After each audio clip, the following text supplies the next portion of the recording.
Sting is not Ric Flair. You know, Sting is not, you know, DDP. You know, there are guys, you know, you got a bunch of guys, bro, that were in the business for the business, and they knew we can't make this money anywhere else. And, you know, bro, it's not that their heart wasn't in it or anything like that. It just wasn't the most important thing to them. So let's talk about Sting, man. Let's talk about Sting. Both EC3 and Vince Russo have both worked with Sting very closely.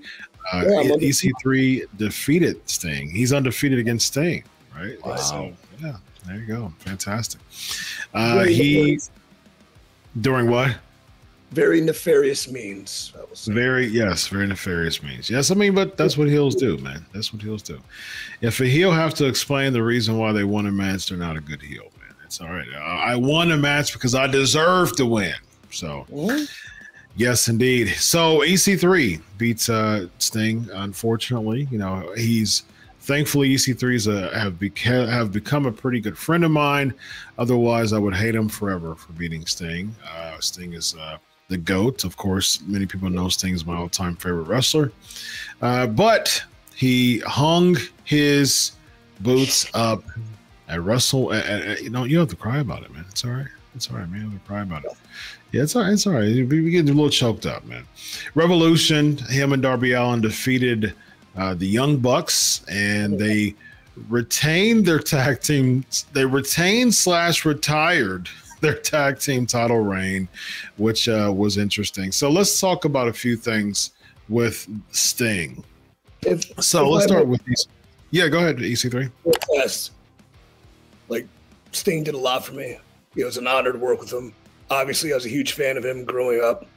And when I think of Sting's last match, I think of broken glass flying into the faces of fans. That's just the first thing I think about. I was just saying that to Vince. Yeah, I was just saying that to Vince. Yeah. Oh, you pick up fans. Yeah. You know, I'll go one step further because I talked about this week. I think me and EC3 talked about this, Chris. Bro, Sting's cutting his farewell promo. This is it. This is the swan song. Bro, Darby Allin doesn't even know to get out of the ring. Yeah. He doesn't even know to get out of the ring. Give Sting that stage. Yeah. Bro, stuff like that blows my mind. It blows my mind. He doesn't understand, bro, that this match is not about me. Yeah. This one match, bro, this is Sting's swan song. We want to see Sting do, you know, all the iconic thing that Sting does. And it's exactly what EC3 said. We're going to forget all that. That's the problem, bro, I have with the mindset of today's wrestlers. For sure. That's the problem I have, bro. It's interesting. Go ahead, East. Yeah, it's a very fair point and a very fair opinion. Everyone's entitled to an opinion. I think that's a very fair opinion. Yeah, and you know, to your point, Vince, you and I were talking about this on our post-Raw show about that, and you know, people on the socials like he did get out the ring.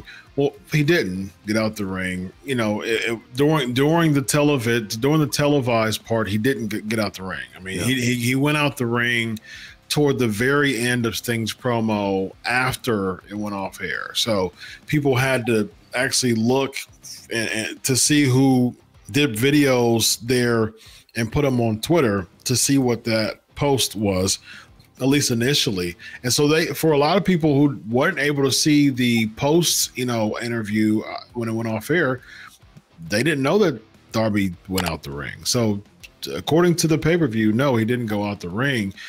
And I think, like I said, I think he should have just turned on him, man. I think he should have gave him a scathing low blow, and it should have just went off the air. Meet me on Mount Stinger. Yeah, I mean, like that would have caused people to watch Dynamite, man. You know, very, very few people today, Chris, unfortunately, have the balls to do stuff like that. Yeah. It's all textbook. It's all the story's written. We know what the end of the story is, and we really lack that today. Sting's a pro, man. I think that, Sting's all over. This, y'all know this way more than I do, but Sting's about paying it forward, and he's a pro. And I think if Darby would have pitched that to him, he would have went with it. I think he would have went with it, and I think that would have caused people to watch Dynamite instead. You get Tony Khan saying, "Well, Dynamite is going to be."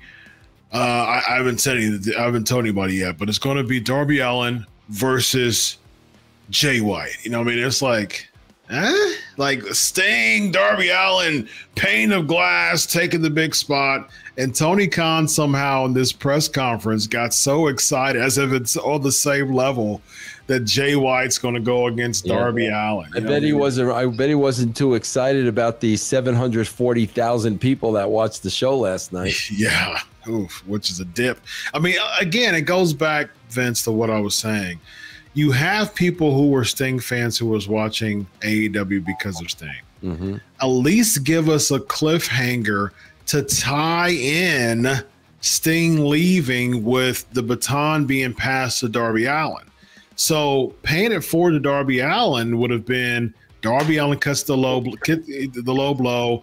That would cause the Sting fans, instead of just leaving with Sting, because it was just a hard send-off. It wasn't anything to tie into other programming. That would have been a great bridge to one. Even the Sting fans would wonder why he did that to Sting. And that would have been perfect for him to cut that promo on Dynamite and saying, I was in Sting shadows for 3 years. I was tired of it. And he does something so selfish, like retire and calls me to lose a title match, to cause me to being forced to relinquish the tag team titles. I didn't do anything to relinquish the tag team titles. That's your fault, Sting.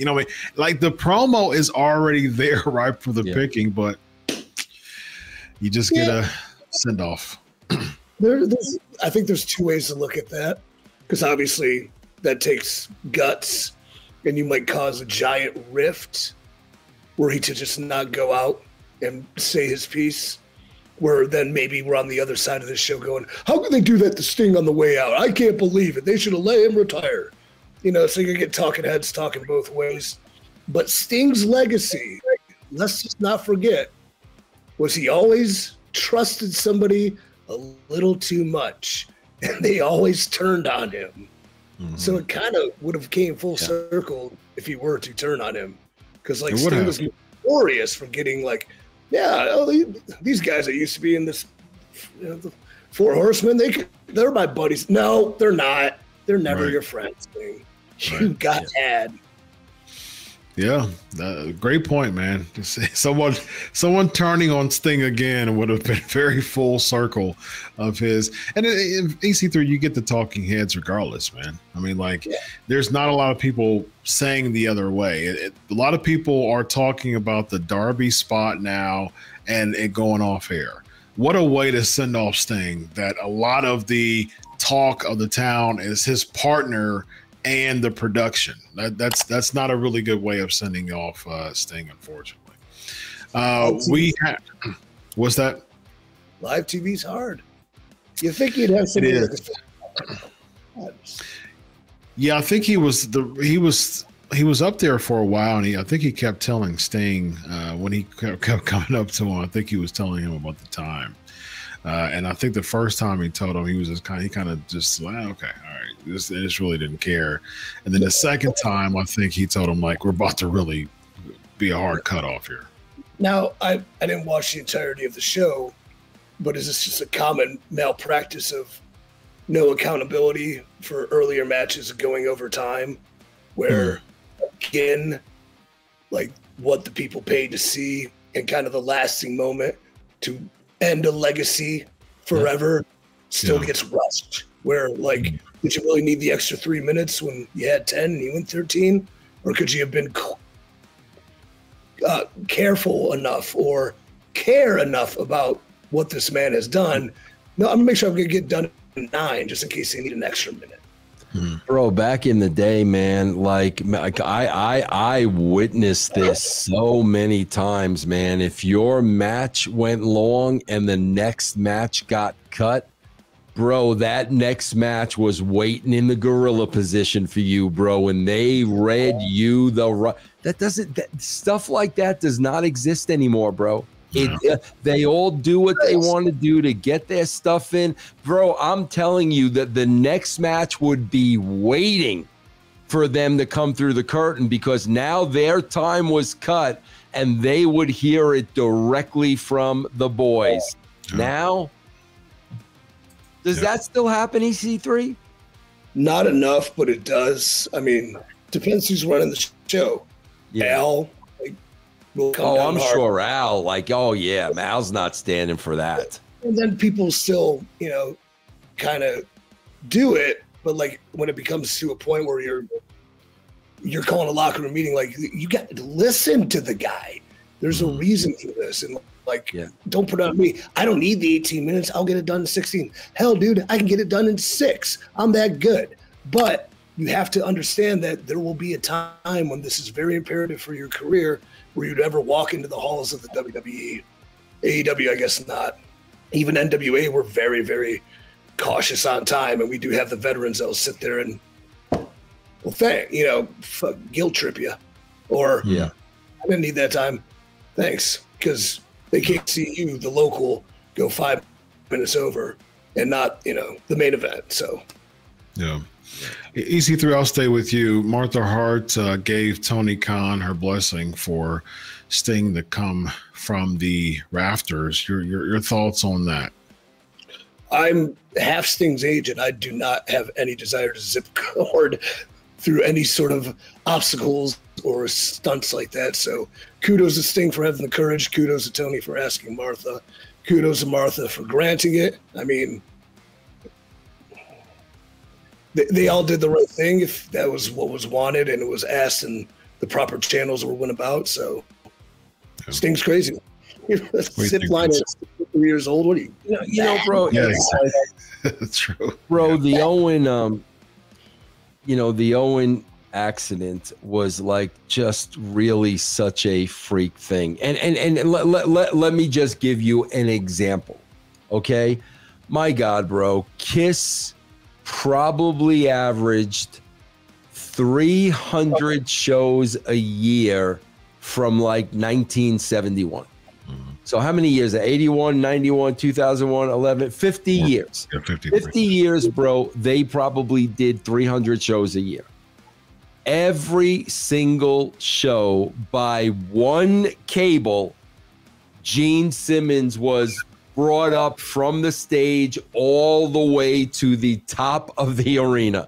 So if you multiply, bro, 50 years, 300 times a year, he did that and it was safe and nothing ever happened. That really shows you like the Owen thing was really, really, really a freak thing. But that's why, like in this case, I don't think it's ever been done after that, bro. I don't think anybody ever did it again after Owen. So, like, I don't think so, bro. I don't. I feel like there was like an issue in the WCW, the Wars, where Sting stopped, but they kind of brought it back. I don't remember. I know he definitely stopped. I don't remember them bringing it back. I could be I don't wrong. know. I could be wrong. Was that May of '99 when no one passed? Yeah. Yeah. Yeah. It's Sting at that time because he really started to do the rafters thing. Was it 97 when was Starrcade 97 with him? It was him and Hogan, right? It's 97. Yeah, so the rafters was around that time mosely, and so that was a couple of years before Owen passed. Yeah. So they really didn't have much of a reason too much. I think there was wasn't there something with him and Vampiro that one of them went up? I think Sting went up the you're thinking of a TNA match, but they stood on something like a big platform that was in the ring, and that went up to the top of the arena. No. There was a WCW match with Vampiro. It was during his feud with Vampiro. Yeah, I remember that. I mean, I booked that, but I don't remember what you're talking about. Yeah, I think if I'm not mistaken, there was some type of ascension, and Sting kind of draped a little bit because he was draped in blood or something like that. Yeah. He had to come back in blood the next week or something like that. Yeah, but it wasn't. I mean, it wasn't frequent. Regardless, the point is, it wasn't frequent. No, not at all. So regarding this thing, last thing, there was on the press conference. Tony Khan basically was doing like an on the spot kind of interview for Sting, and Sting just kind of no-sold it.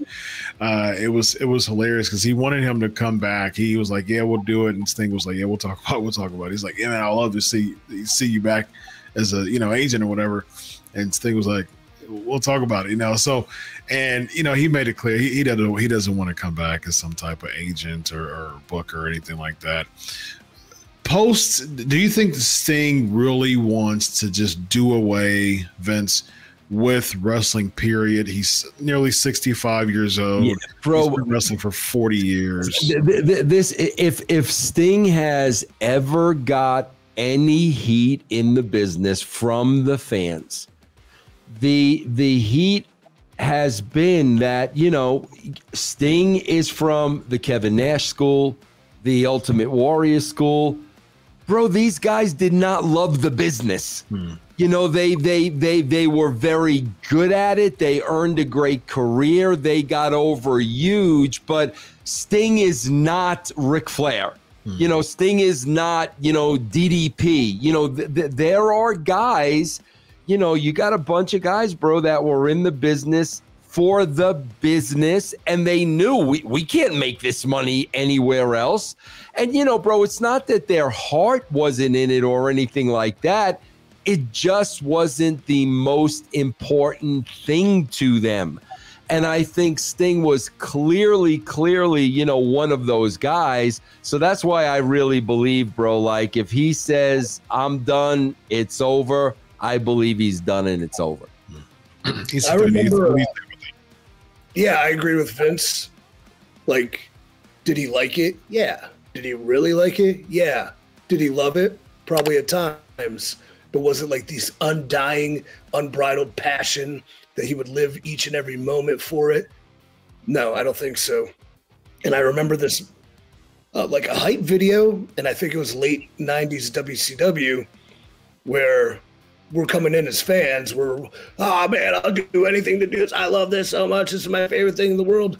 And there was this like Sting sit-down interview, and I remember watching it where he's like, "Yeah, I like wrestling, but I don't really love it." And I was like, What? What? And then as I grew up, I think back to that, and I'm like, why would they even put that on TV? That's just like, yeah, it's cool, I guess, but like, I like playing. Yeah, that's the thing, man. Die-hard wrestling fans, they don't understand that. Right. Bro, like I said, take a guy like Kevin Nash, Kevin was a bouncer at a strip club. Yeah. All of a sudden, he's making millions and millions of dollars. He's not in love with the business, but where the heck is he going to go to make that kind of money? So he showed up for work every day. He did a great job. But no, bro, he did not, love the business. Yeah. Indeed. Regardless, we're wishing the absolute best for Sting. He's contributed so much. I mean, I've had conversations with people recently, and people, follow my shows and things like that. They've actually switched over of saying, man, Sting's the GOAT, because, he was someone who really put his heart and soul in the business, and paid it for us so many times. To your point, EC3, and that's something I noticed quite a bit too. He always was gullible, man, a little bit too gullible throughout his career. He was the one who would be the best friends with the Horsemen, and all of a sudden in Clash of the Champions 90 get hit clocked by Ric Flair. And then the time when he was teaming up with Flair, and he tags Flair in, Flair does the Irish thing to the he whips to the ropes, does a little strut, and then wham, just clocks Sting, man. So sad, man. So gullible, so gullible. But at the same time, you know, he's retired, and people respect the heck out of Sting, man. He's one of those people that's just across the board, man, highly respected with both wrestlers and fans alike.